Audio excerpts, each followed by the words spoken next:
Guys কি রকম দেখেন করম কম্বিরিতে ধরাধরি লাগছে, দেখেন অনেক মানুষ ধরাধরি লাগছে এরকম।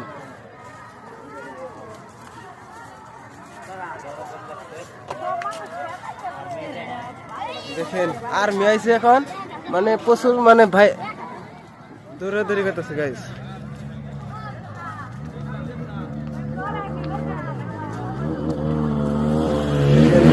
ভিডিও করতেছে,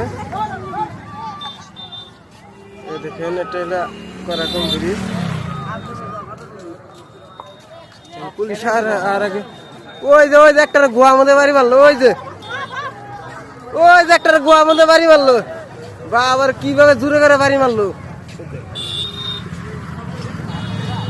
দেখেন দেখেন গাইস, এরকম মানে ভিড় হইলে মানে কি হলো, ঠিকই আছে গোয়া মধ্যে দুই সাইডটা না দিলে ভিড় কমবো না।